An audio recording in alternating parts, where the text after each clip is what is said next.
semuanya, selamat pagi, selamat siang, dan selamat malam. Saya Kaula Sarida Karima dari kelas 12 DKV ingin menyampaikan laporan hasil akhir dari PKL yang telah saya laksanakan selama 6 bulan. Sebelumnya, saya ingin berterima kasih yang sebanyak-banyaknya untuk guru saya, teman saya, dan semua orang yang terlibat dalam kegiatan PKL tahun ini. Semoga apa yang saya sampaikan dapat menjadi patokan ataupun menjadi pelajaran dan evaluasi bagi saya sendiri. Sebelumnya izinkan saya sedikit menjelaskan apa itu PKL dan bagaimana cara kerjanya. Karena saya tidak memiliki skrip, jadi saya akan menjelaskan menurut dan sepemahaman saya sendiri. Jadi PKL itu merupakan mata pelajaran wajib bagi siswa dan siswi SMK untuk terjun secara langsung ke dunia industri dan dunia kerja. Dan untuk kurun waktunya sudah ditentukan, yaitu selama 6 bulan untuk semester ini. Pada kegiatan PKL, siswa dan siswi tersebut sudah pasti akan dianggap sebagai karyawan dan juga akan di-treat bagaimana karyawan di instansi tersebut diperlakukan. Kegiatan PKL juga menjadi sebuah wadah untuk kalian yang memiliki bakat ataupun skill yang di atas rata-rata, karena sudah pasti semua hal yang kalian pelajari itu terpakai di instansi, dan tidak sedikit malah yang dimana instansi tersebut menginginkan murid itu bekerja di instansinya setelah lulus. Jadi kalian bisa show off skill lah istilahnya. Pada dunia kerja tentunya memiliki peraturan yang sangat berbeda dan pasti lebih ketat karena tingkat toleransi kesalahannya jauh lebih rendah daripada di sekolah. Makanya kenapa di instansi PKL itu kalian diajarkan tata krama, etika, attitude yang baik, karena sudah pasti kalau kalian berbuat tidak baik itu dampaknya langsung ke kalian dan juga nama baik sekolah. Nah, apa sih tujuan PKL itu?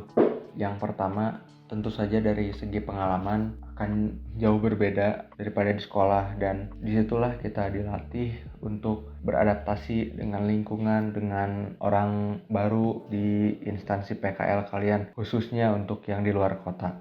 Yang kedua, belajar mematuhi tata krama, aturan yang ada di instansi. Itu sudah pasti, karena seperti yang sudah saya bahas sebelumnya, konsekuensi yang kalian lakukan di instansi itu datangnya akan langsung dan tidak akan main-main. Yang terakhir pastinya membentuk etos kerja yang tinggi bagi kalian dan juga mempersiapkan kalian untuk berjuang dan bertarung di dunia kerja ketika kalian sudah lulus dari SMK. Saya akan menjelaskan sedikit tentang tempat saya PKL. Jadi saya PKL di sekolah, dan kalian pasti bertanya-tanya gimana rasanya PKL di sekolah, tidak di instansi secara langsung. Yang pertama dari lingkungan, ya namanya sekolah gitu kan, kita 3 tahun di situ, nggak ada bedanya sama sekali. Itu pasti orang-orangnya pun itu lagi. Tapi jujur saja ketika kalian PKL di sekolah itu kalian tidak semata-mata kembali menjadi siswa, tapi kalian jadi karyawan di sekolah itu. Contohnya, kalian harus mengikuti apel karyawan tiap pagi sekitar pukul 7 kurang 10 menit dan sebelum pulang, yaitu jam setengah 4. Nah, tapi saya sarankan agar kalian tidak PKL di sekolah, walaupun memang di sekolah kalian tidak kekurangan pekerjaan karena selalu ada pekerjaan. Tapi menurut saya pertimbangannya yang pertama yaitu pasti lingkungannya, orangnya pasti sama saja, dan kalian tidak diajarkan untuk beradaptasi dengan orang baru, dengan lingkungan baru, itu pasti gak akan dapat di situ. Terus yang kedua itu pengalamannya pasti tidak akan menggambarkan dunia kerja sepenuhnya. Itu kalau di sekolah ya, karena kalian masih punya keterikatan sebagai murid di situ dan kalian tidak akan mendapatkan feel kalian jadi sebagai karyawan, karena jujur saja saya sendiri masih merasa seperti murid di sana dan bukan karyawan. Itu. apa saja sih yang saya lakukan atau kerjakan di sekolah. Yang pasti seperti biasa saya diberi tugas untuk mendesain, mengedit juga, dan juga mendokumentasikan kalau ada event lah. Kita dokumentasikan itu tetap seperti saat jadi murid gitu 11-12, cuman sudah pasti lebih banyak kerjaannya karena tiap hari kalian pasti harus ada kerjaan gitu. Nah terus kalau kalian PKL di sekolah, khususnya saya membicarakan yang jurusan DKV, itu kalian akan ditempatkan di TEVA DKV namanya. Di situ kalian harus kayak menjaga toko gitu, jadi jatuhnya kalian diam di sana, kalian diberi tugas oleh guru, dan ya kalau ada orang yang masuk situ harus kita layani gitu. Misalnya ada satu pengalaman saya, ada satu waktu ketika saya menjaga di Teva Expressa, ada ibu-ibu mau print kalau tidak salah. Nah di situ kita tidak boleh nge-lag atau kebingungan gimana ya, kalian langsung aja print di sana.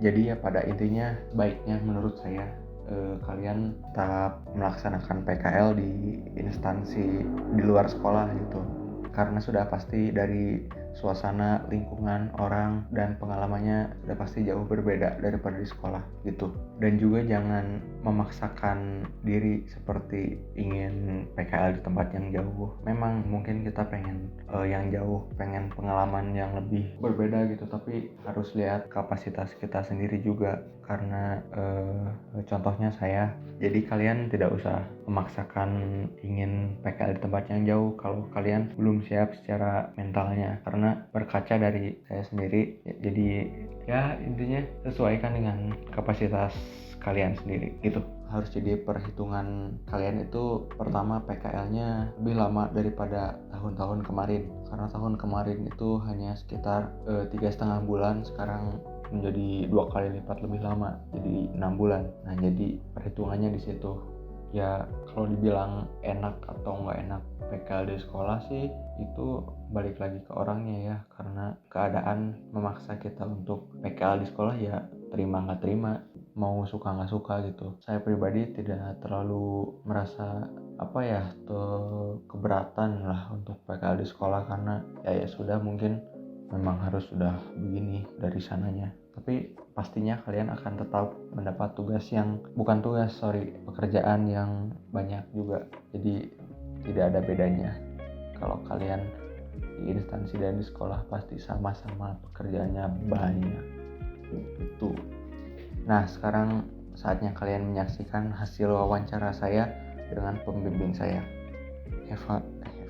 Assalamualaikum warahmatullahi wabarakatuh. Perkenalkan, saya Imas Dewi Ariyanti sebagai Ketua TEPA DKP SMK Negeri 1 Ciamis. Kemampuannya sudah cukup bagus ya, terutama dalam bidang komunikasi itu lebih ditingkatkan lagi supaya nantinya bisa lebih baik lagi ya.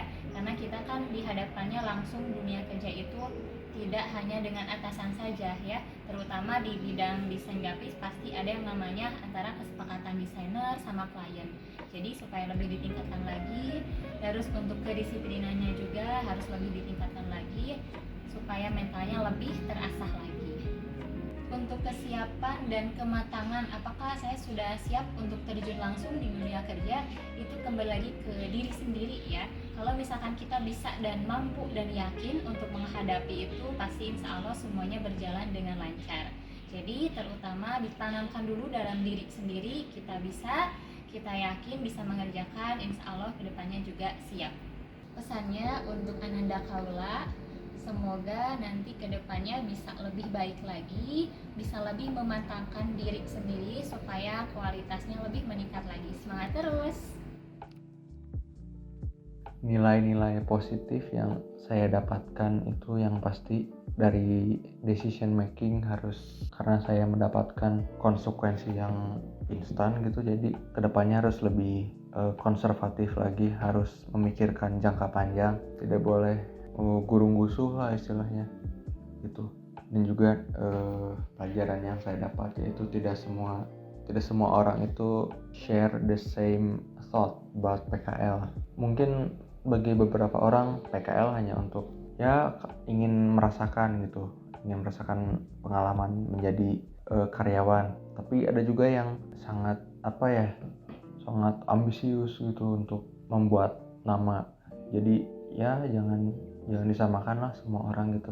Itu pelajarannya yang saya dapatkan. Oke, mungkin segitu saja laporan PKL dari saya. Semoga bisa bermanfaat untuk kalian. Semoga kalian mendapatkan pelajaran mungkin atau patokan, dan pastinya saya akan gunakan PKL ini untuk evaluasi diri saya sendiri untuk kedepannya. Mungkin segitu saja dari saya.